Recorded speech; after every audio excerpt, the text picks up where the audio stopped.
Hello, welcome to Holding Ground, a show that tackles topics in mental health and psychotherapy for individuals, couples, children, and families. Our goal is to promote well-being by normalizing mental health challenges. I'm your host, Laura Richer, a psychotherapist and the founder of Anchor Light Therapy Collective in Seattle, Washington. For more tips and resources on mental health, visit anchorlighttherapy.com or follow us on socials at Anchor Light Therapy. Welcome back to Holding Ground, your trusted resource for psychotherapy and mental health insights. I'm Ashlyn Graff, a clinical supervisor and therapist at Anchor Light Therapy, and today I am joined by Jason Hubbard. Thank you. Who is also a licensed associate therapist at our clinic, and he is an adjunct psychology professor outside of our agency. And so in today's episode, we're kind of diving into behind the scenes of the therapist couch and just sharing innovations and conversations about our field with our listeners. So one recent innovation in the field that we are seeing is AI. Jason, can you tell us about your thoughts on AI in counseling? Any kind of like perceived benefits or challenges? Oh, yeah. So as we know, AI was pretty much released to the general public back in November 22. So it has revolutionized a lot of fields, a lot of high-end fields that require knowledge degrees.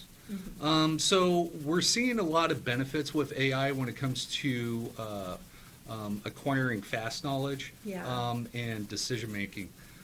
When it comes to counseling, what's nice about the introduction of AI is it can create a uniformed system throughout the field of language, techniques, as well as record keeping. So hopefully with AI, we'll give therapists the tools to correctly manage caseloads as well as formulate theoretical orientations. Yeah, absolutely. How do you think people in the field feel about the potential of like AI replacement? I think a lot of people are really scared, because I feel like we're so used to movies and TV shows of being like dominated by a all-knowing computer, Some Black Mirror stuff. Yeah, Black Mirror. So a lot of people are scared about it, but I tend to think this as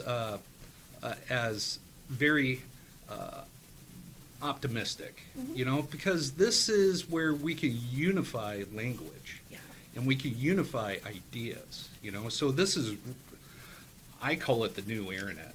Yeah. I know. I feel like keen about the idea of enhancement of the field through AI. So like things like using it for notes to be quicker, or psychoeducation, or maybe even like check-ins between sessions via text. But also like that idea of replacing the humanness of therapy is kind of wild to all therapists because it is such a humanistic field.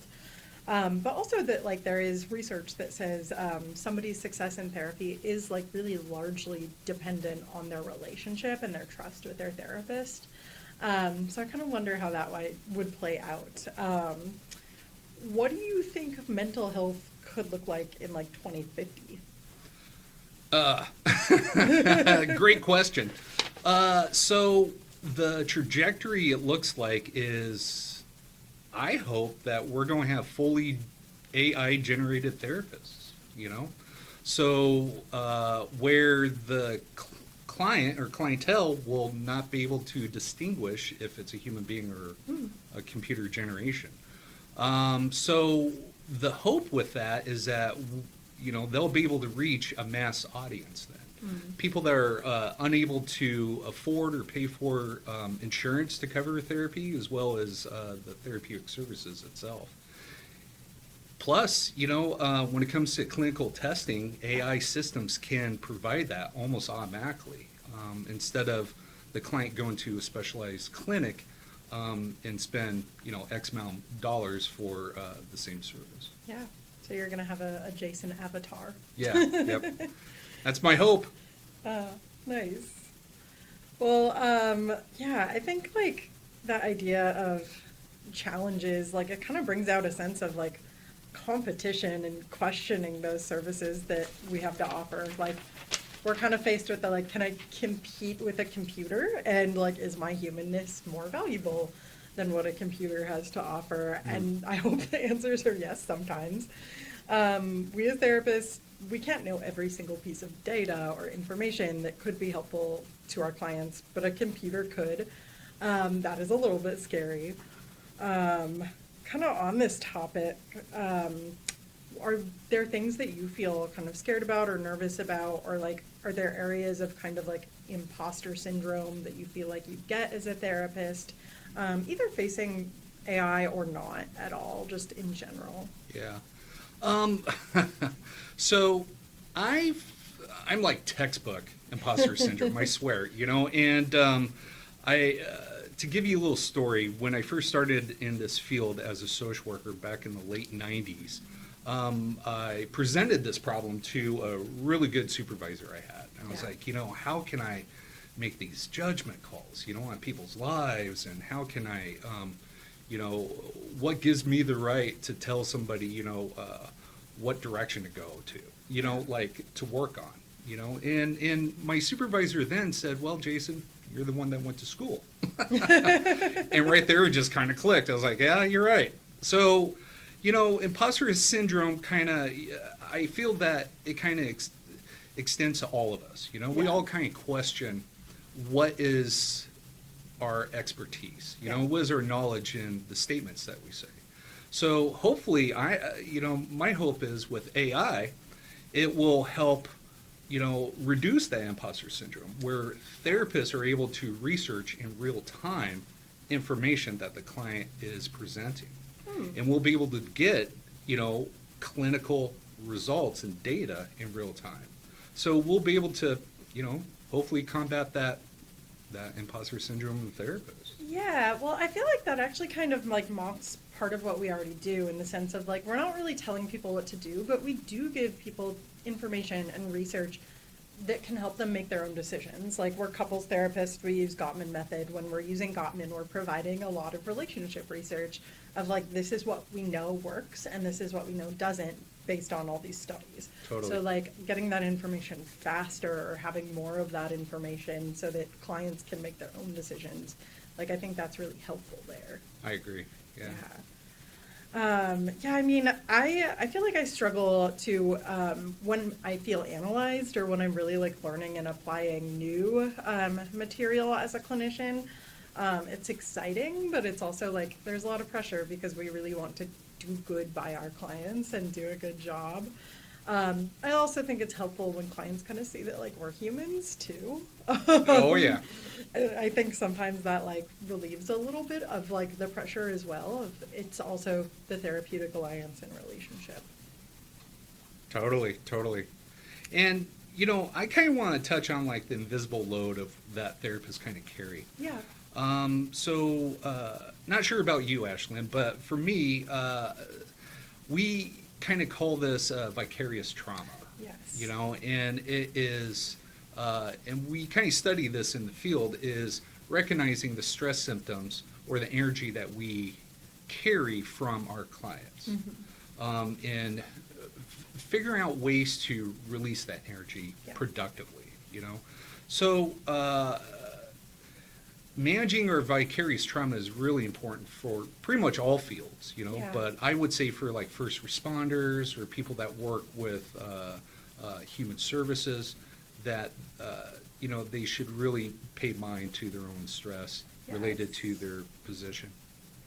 Yeah, I have kind of been talking to newer folks in the field about the like having less energy for like maybe other people or things in your life when you start doing therapy, because you're all of a sudden taking on this role that maybe a lot of people naturally have, but in a professional role of being the helper, the caretaker, the advice giver in a lot of different ways. So like trying to find ways to balance it, learning when to kind of say no or like spend time alone is hard, but like we have these ethical obligations to make sure that like we are not overworking ourselves, and we want to make sure that we're providing really good services that are actively benefiting clients rather than wearing us out, so that we're not providing as high quality of services. So Very Totally. important. All right, we want to wind down with a couple of fun segments.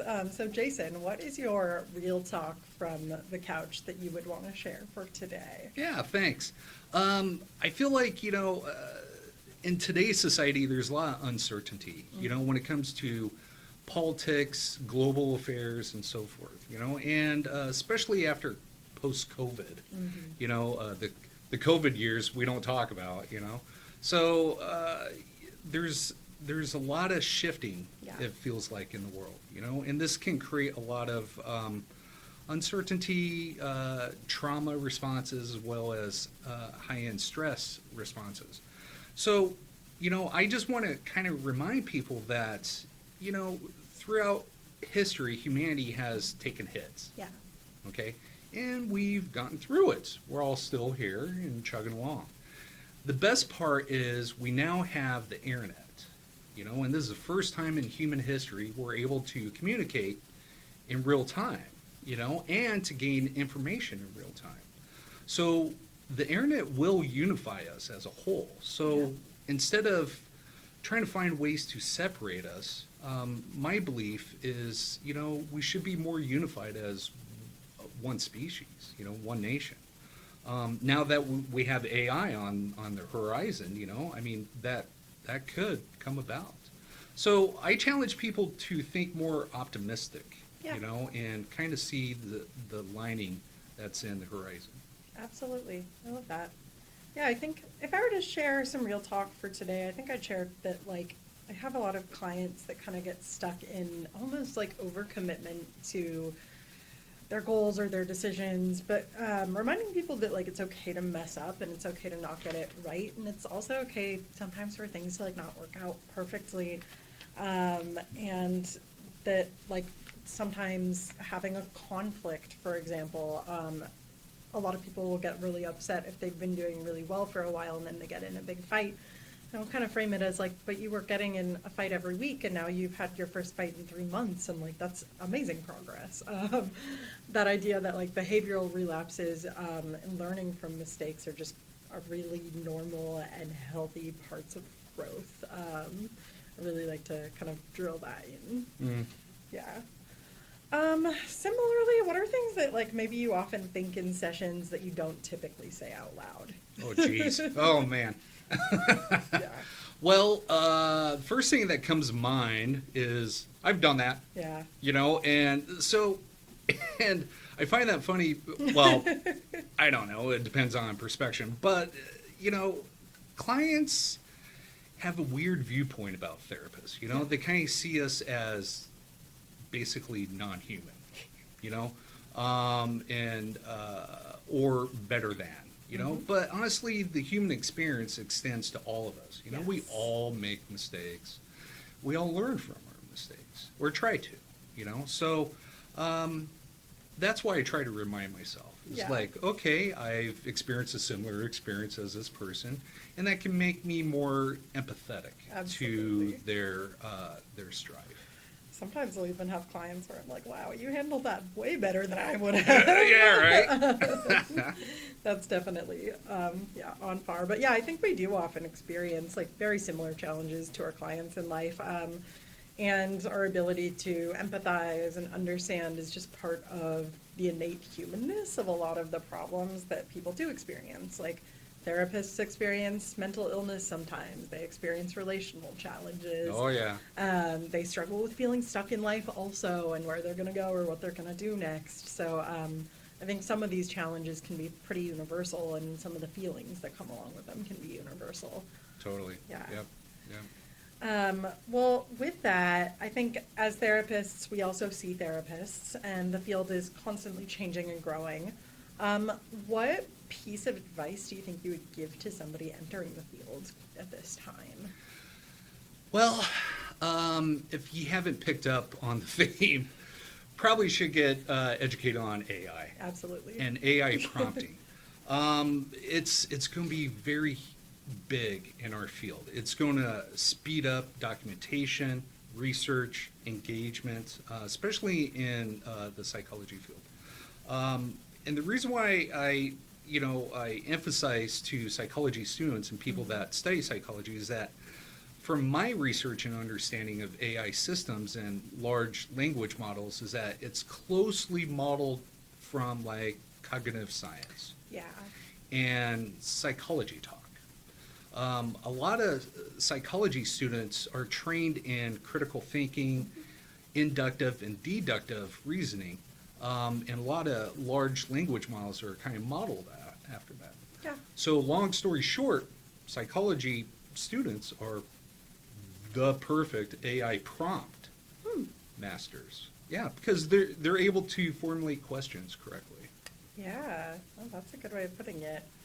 I think on my end, like I might say that like there are benefits to being a generalist. I think when you're really open to learning and trying new things, you learn a lot more, and then you also learn about like what you like and what you don't like in the field, and then you can kind of hone it in from there. But being able to build a caseload a little faster, market to more people, also like being able to just understand what is challenging for you, what is a little bit easier, how you work through challenges. I think it can build a lot more confidence, even though maybe it's harder than just doing one or two things from the start. Yeah.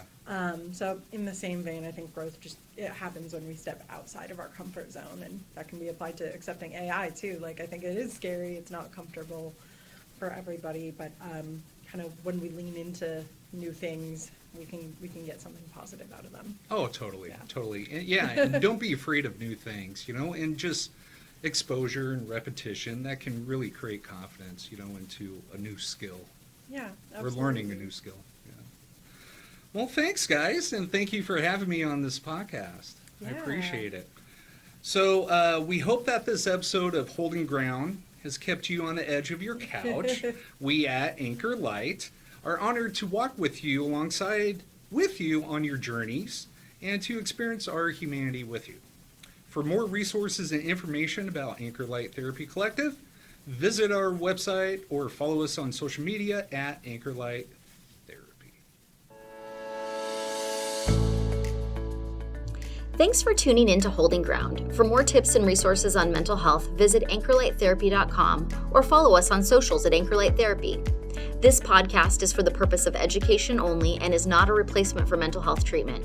We suggest you seek out the support of a trained professional for help with your specific situation. Stay tuned for more upcoming episodes.